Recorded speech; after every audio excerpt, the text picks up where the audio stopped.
All right. So, all right, everybody take a breath, get adjusted. Here we go. We ready? No. All right. 10 more seconds, ready or not, here we come.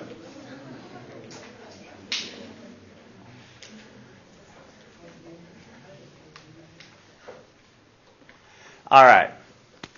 This reading is, I've said this before, it's one of the most complicated I will ask you to read. Very sophisticated stuff. It comes from a book entitled The Condemnation of Blackness. It basically covers a period from 1865, let's say, to about the 1940s. And for the most part, it is a book about the social sciences. That is to say, history, sociology, anthropology, that kind of stuff. The professor,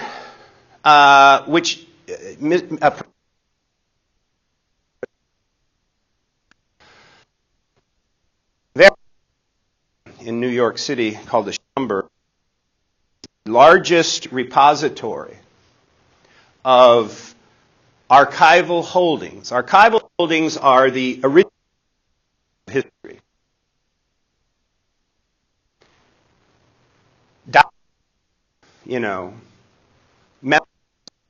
Everything, right? It's the largest repository of archival holdings on so-called black history in this country.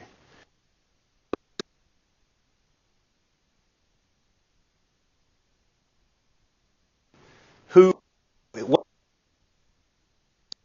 be talking about the nation at some point.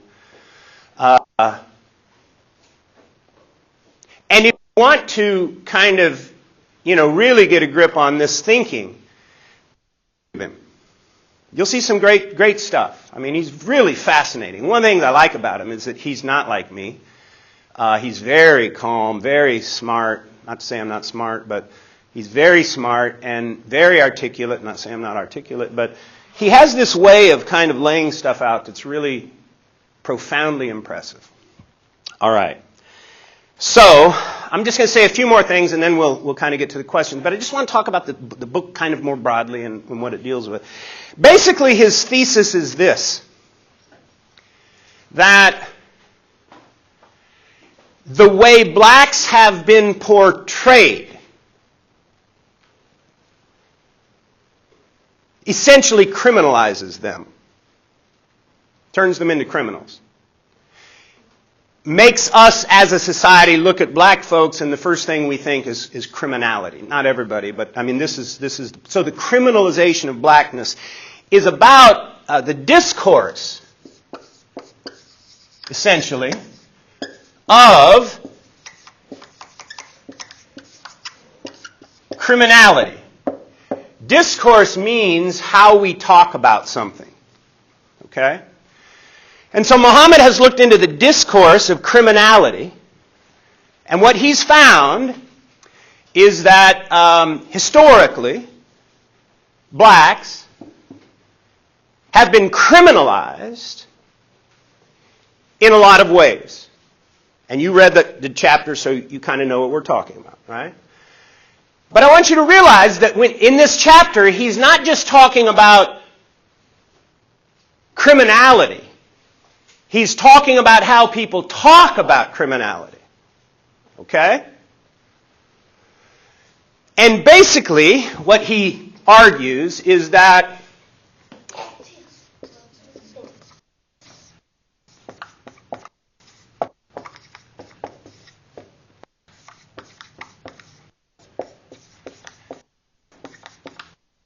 what he's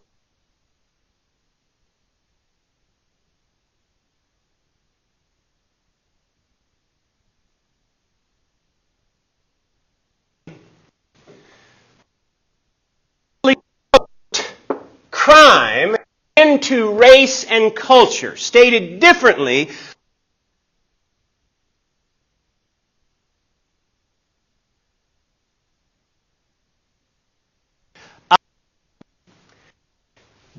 that certain races and certain cultures were another.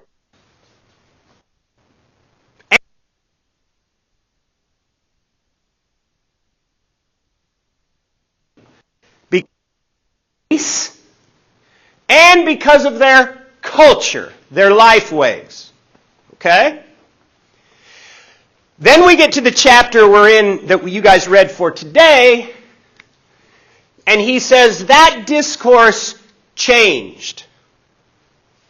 And instead, he says, by the 1920s, black academics, black reformers, and some white liberals, progressives, studied crime, especially in the urban centers, and what they came to realize is that it was changing and people were writing crime into class.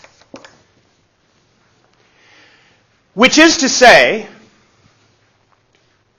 that to some degree, black reformers and white liberals sought to change the discourse with their social scientific data, their studies. These were academics. These were people with PhDs and master degrees from all over the country who decided they were going to study so-called black criminality, right? And by the 1920s and 30s, what they say is that no, actually, crime is not the result of race and culture, but rather it is the result of poverty, class. Now, take a breath and say this. The largest major, I think, in this college, it is absolutely in this college, in the College of Social Sciences. The largest major is criminology. Crim majors?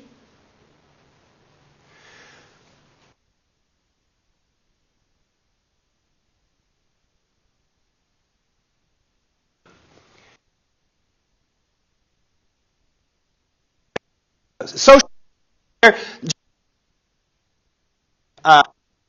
or attorneys, right? And I just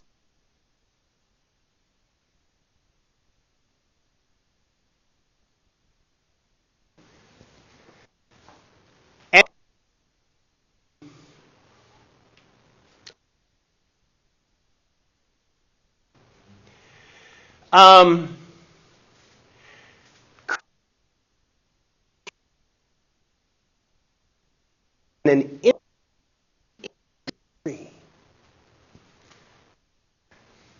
Children of policemen, children of correctional officers. There we go. Prisons, right? Mendota, Chowchilla, all over. We've had a prison boom in California in the last, 20 years, entire country, right? We've mentioned before that 2.2 million people in this country are in prison, whether federal or state. 7.5 million are in the penal system. We've mentioned that before. They're caught up in parole or, what's the other word? I forget. Anyway, they're out of prison, but they're still caught up. Right? Huh? Probation, right. Either probation or parole. But the point is they're under the supervision of the penal system. It's an industry.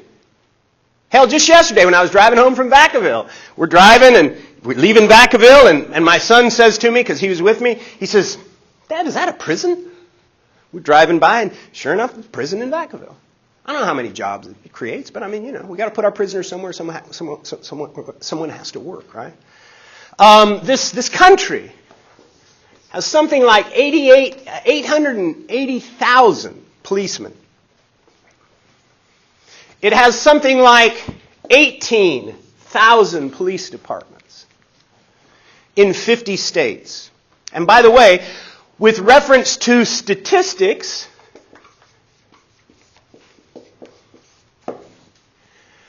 There is no central repository for crime statistics. There's no national database. And by the way, that's on purpose. There could be a national database if your elected politicians wanted one, but there isn't.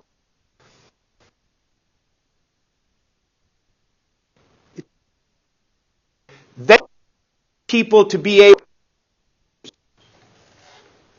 determine what crime happens and how it happens and who does it and how it can better police, right? Hard.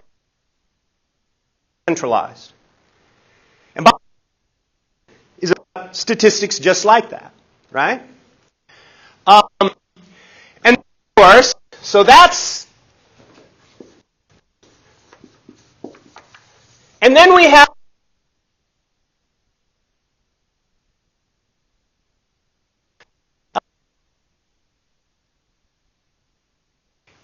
likely that 880,000 cops are dirty? Absolutely not.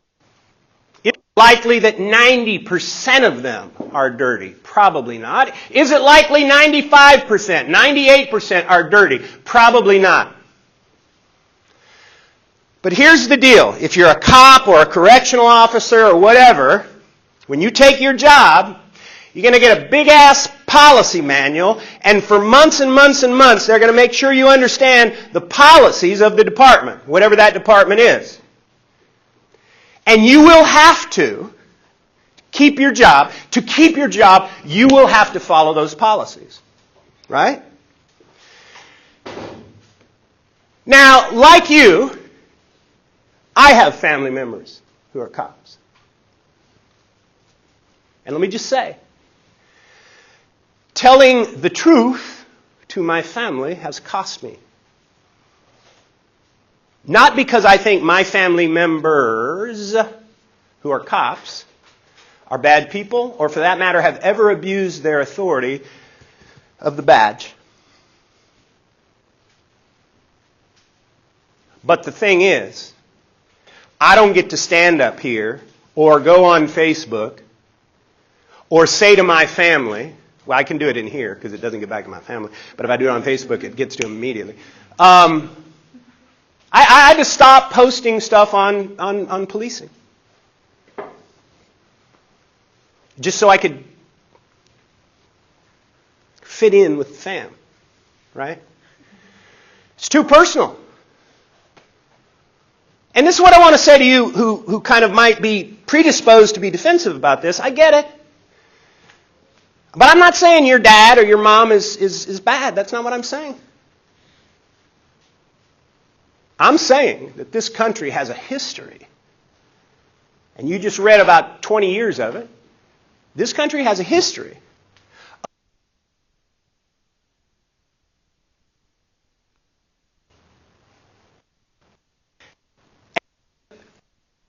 Is trying to do in all of this is he's trying to demystify it.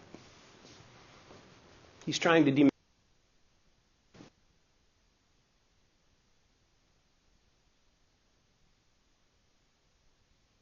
I don't want to embarrass anybody. I want, you know it. You're willing to talk. But I will stick this microphone in somebody's face if I see some hands go up, all right?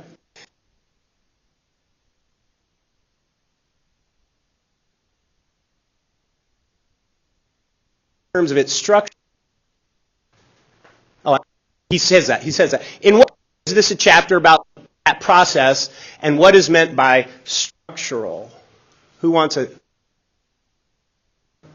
Pardon? I'll take a crack at it. Good. Kyle, right? Yes. Okay. So virtually, I feel like when he talks about it being a structural process, it actually starts a lot earlier with like African American youths and how we kind of separate them and teach them that they're kind of individuals on their own when they're younger, and kind of let them know then that whatever they do will be scrutinized more and watched more. And that's kind of what I got for like the structural basis of it when he was talking about it. Okay. Kyle, let me interrupt you for a second. I'll come back to you. I'll give you the mic back. But your comment is actually about now. Okay. But he's not writing about now. He's writing about 80 to 100 years ago, right? So I appreciate what you're saying, and what you're saying is what all of us probably recognized when we read it, and that is, hey, wait a minute, things haven't changed all that much, right? But having said that, let's try to stay kind of in the article, and in defining the structural basis, if you can, what kinds of structures? What are we talking about here? Structures. It's a structural argument. What do we mean? I don't mean, but keep going if you want, but I'm just, you know what I'm saying? So what you said was just about structure, right? Yeah. I mean, it was about what children I in get school what you're saying. Yeah. But, how did I see? I think that's all I got from it. I don't really know. So I just shut Kyle out. He's like, man, forget that. I ain't talking to him anymore. Somebody else. What's meant by structural basis in this reading? What structures is he talking about? Seth?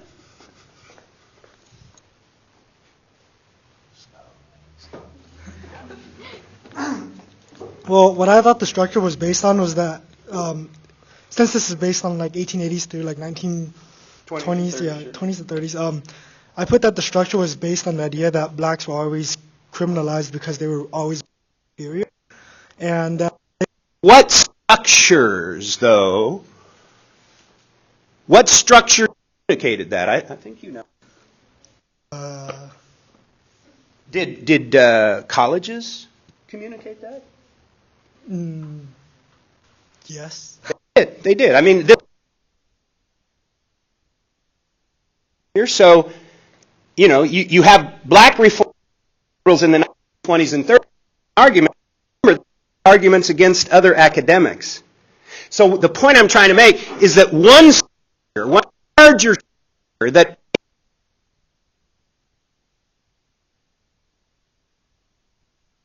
right?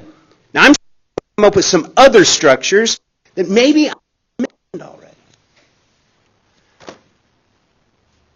I don't know.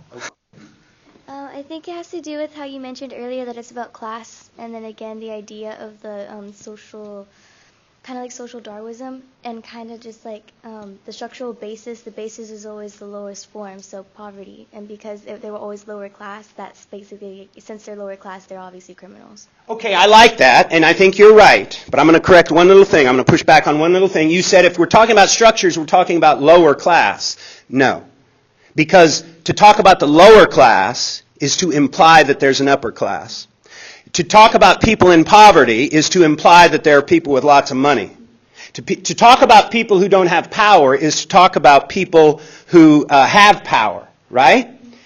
So in the context of this reading, you're right. I mean, it's writing crime into class.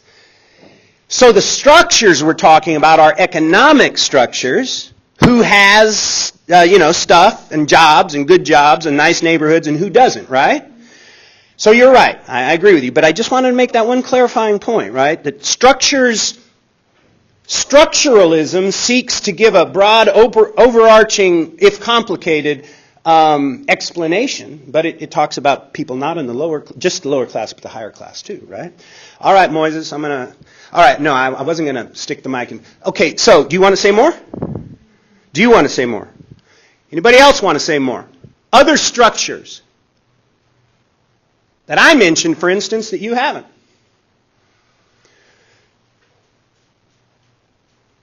Could you say govern, like the government? Absolutely. Is that a structure? Yeah. Absolutely. They didn't deny any laws that segregated and things like that. So essentially, like they weren't doing it themselves. Like they weren't stopping it from happening. I guess. So they weren't stopping it from happening. What's the it? Criminalization? Crime. But remember, we're talking about the 1920s and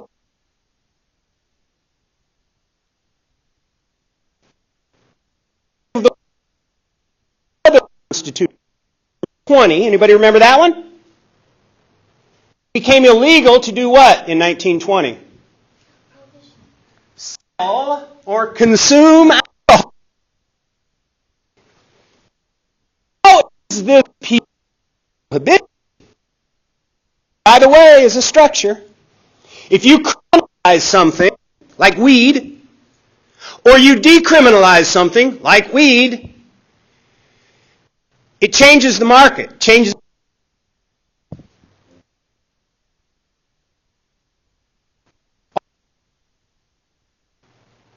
So, prohibition and crime generally were a problem in the 19 teens and 1920s. So the question is, how did America deal with it? They kind of blamed it more on the African Americans because it was just easy to criminalize them. Okay. They blamed it on the African Americans because they were already criminalized. Right? Now the black reformers and the white liberals wanted to use a term, decriminalize blackness, or explain crime in a more holistic way that didn't racialize it, but structuralized it by talking about the entire environment in which crime occurs, right? But the fact that the sale and consumption of alcohol became illegal changed the way crime worked, and it changed, notice this, where crime happened. What does our esteemed professor say about that? Prohibition literally relocated crime. How? I'll give you guys a break. How?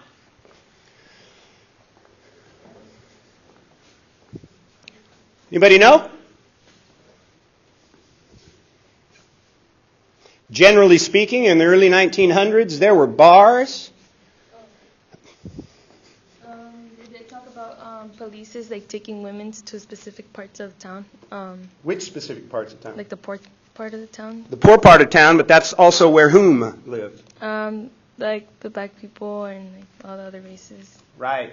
So not only do you have alcohol, the sale and consumption of alcohol, which is now illegal, notice, being pushed into black neighborhoods, you also have prostitution being pushed into black neighborhoods. So, how many of you knew what the meaning of the word vice was when you came to reading?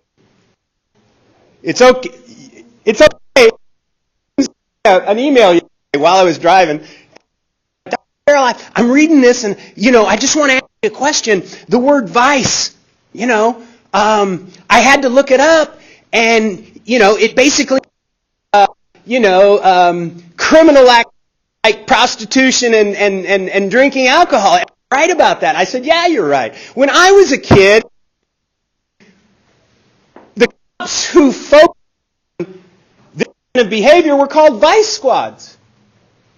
So I'm Vice channel. There we go. It's about Vice, right? You want to learn to watch Vice, right? That's, you know what I'm saying? So, let me come down.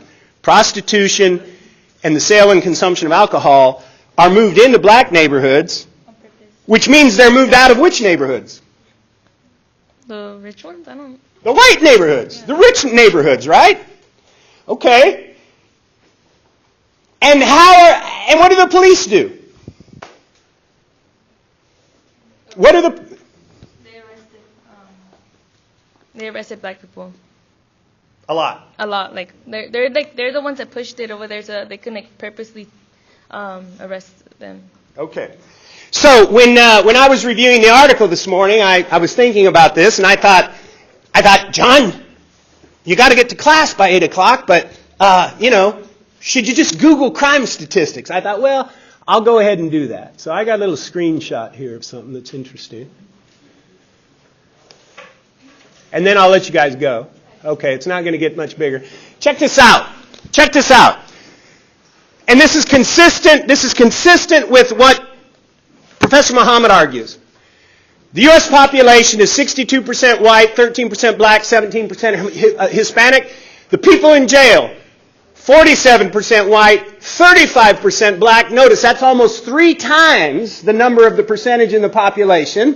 And Hispanics are 14.9, which is less than their, shall we say, cohort. And then if you break it down in terms of sentencing, notice the preponderance of life sentences go to black people, life without parole, black people, death row population. Interestingly, whites are up there, which probably means that, there's as many white murderers as black murderers in prison, right? Okay. Now, let me just finish by saying, you look at those statistics and you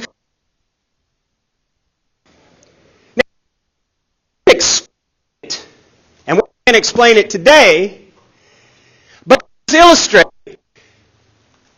And this is argument.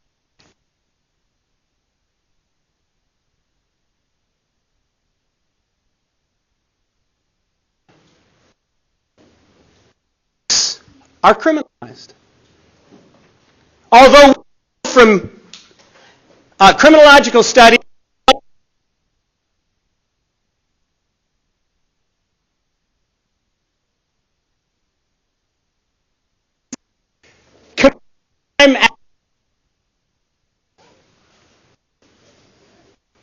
but when it comes to sentencing, when it comes to treatment,